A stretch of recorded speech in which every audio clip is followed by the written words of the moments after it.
Man, what a car, guys, what a car!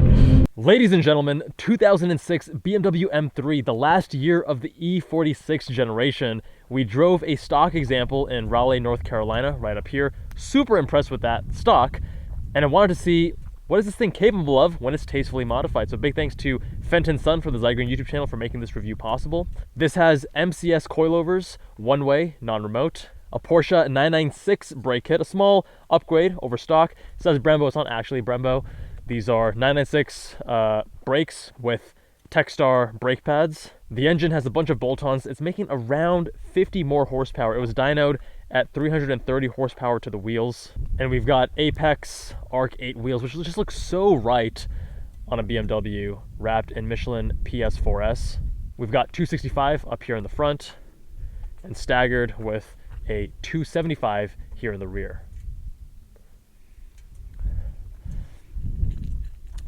And now it's time to see how she drives. We've got bucket seats, and with the seats and the other mods, we're around 3,400-ish pounds, a bit lighter than stock. The owner did actually raise the height of these bucket seats by about an inch so his wife could see over, so that's why we're sitting a little bit higher than would be ideal. 114,000 miles on the odometer, but still a great classic place to be. Love the classic BMW gauges, and the steering wheel super chunky. I don't mind it. I do have big hands, size 8.5 or 8 in the OR, and I remember the first day of med school we had this icebreaker, and we'd line ourselves up by hand size, so you're like touching each other's hands. Actually a good icebreaker, and you would see there was a height correlation. So obviously as you get taller, the hand size increases, and you see the 6-foot guy, 6'1", 6'2", 6'3", 6'4", and then right after the 6'4" guy, I'm right there, and then it goes to 6'4", 6'5", etc., etc. So I think a lot of people are going to have issues with that steering wheel thickness. And with the mods the owner has done, because I recently drove the stock example, I can confidently say that this steering is substantially better. Definitely more texture, more feedback. This is hydraulic. And the stock example, I wasn't super impressed with the steering, but here, definite upgrade. Transmission is a little bit rubbery in traditional BMW fashion, but I actually prefer this over the short shift kit on that previous example I drove. That was the one modification on that previous example. And that one felt a little bit too notchy, just didn't feel congruent with the rest of the vehicle. This one, again, a little bit rubbery, slightly longer throws, but still quite tight, still a good transmission.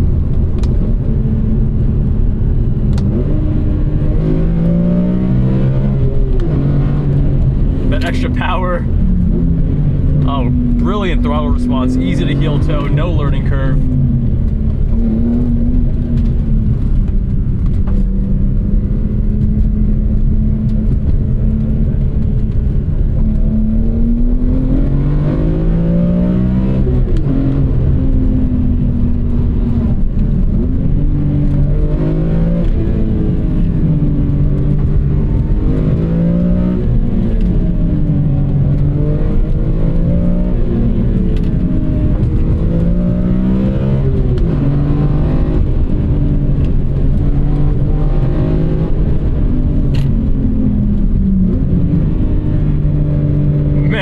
What a car, guys, what a car!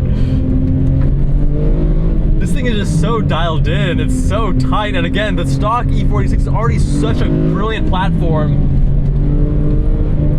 and this just takes it up a notch.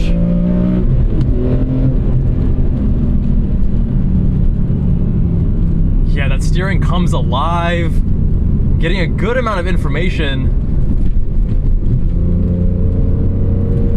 Very sharp front end. The steering is not artificially fast. A lot of cars are doing that in modern era because they want the car to feel sharper, more dynamic, more sporty than it actually is. This one has a you know, normal range kind of steering ratio. It's not overly fast.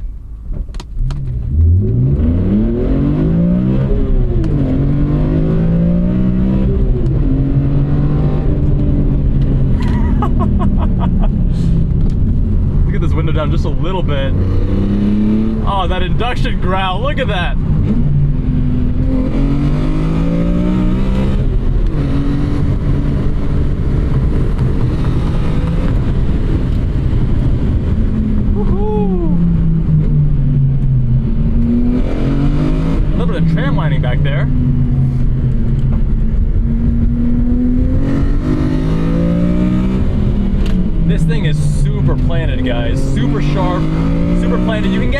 bit of rotation. I haven't been able to step the tail out at all.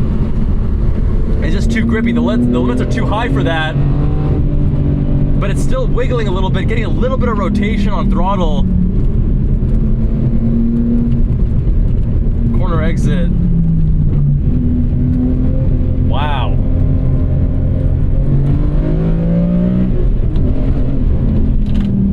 McPherson strut front suspension, but haven't been able to elicit any understeer because the limits for the streets are decently high.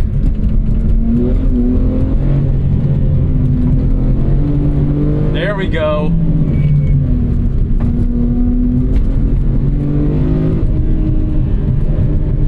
Getting a little bit playful. We forgot to turn off traction.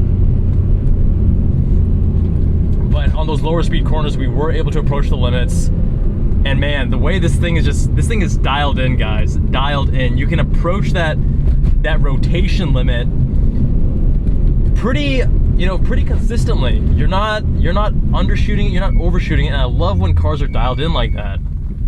It makes them a lot easier to drive them hard, to drive them fast, and to have confidence as you drive it. The extra power here is super welcome. I love this thing. You can bring this engine up to 8,000 RPM. That inline six is just, the bolt-ons he's done, it takes the engine to that next level. The stock one is already, the engine in the stock one is not the centerpiece by any means, but it's not a weakness either. But this is now like, this is an occasion, and I love that.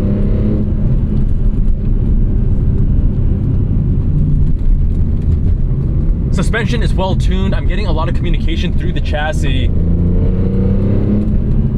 without it being overly harsh. This is a great street build, actually. The buckets are going to be polarizing based on your size. For me and the owner are similar sizes, so the bolstering here and the size of the seat and such is great for me, holding me just snugly enough. If you're a larger guy, though, it might be a little bit pinchy for you.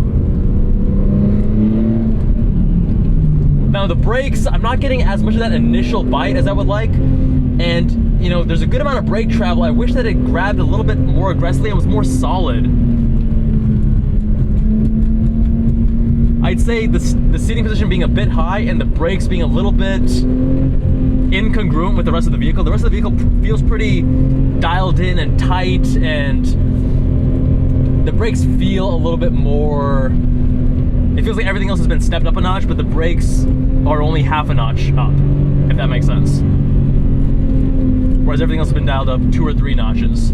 So the brakes need to be improved to get it to be more congruent with everything else.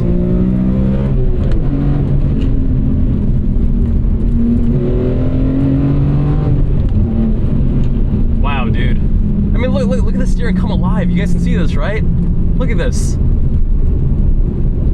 The mods he's done with the suspension and the subframe and all that stuff, the bushings.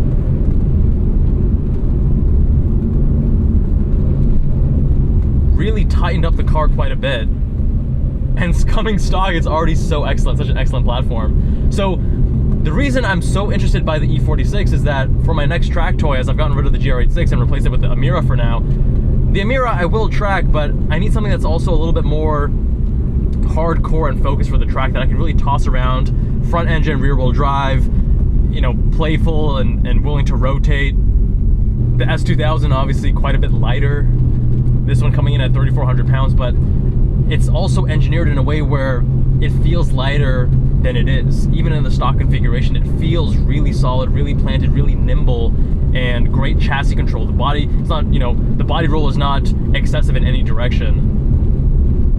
And of course, in this modified form, it just takes these excellent bones. I'd say that stock for stock, the E46 is more impressive to me than the S2000. I love the S2000, but if we're talking about driving dynamics, inputs, etc., stock for stock, the E46 is better. But then when you modify it, the question is, how much money does it take to get the car to the point where you want it to be? And I've driven, still one of my all-time favorite cars is Eric's S2000. That's this track build Aero, and it's insane. That car, the way he dialed in the LSD is such that you can get that perfect rotation on every turn after turn after turn. It's unreal.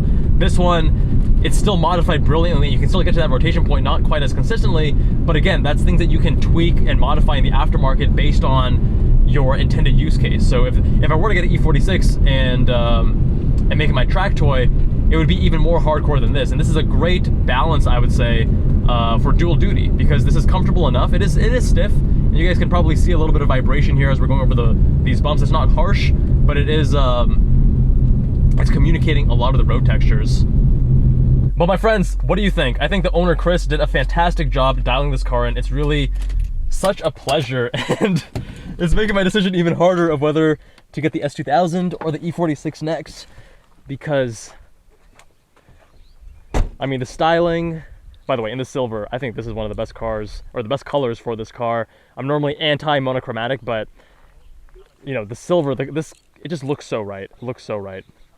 Awesome car. If you want yours reviewed, visit us on jabalandcars.com. Fill out the form on the homepage. Those animals are making a riot. Much love, my friends, and I'll see you all in that next one.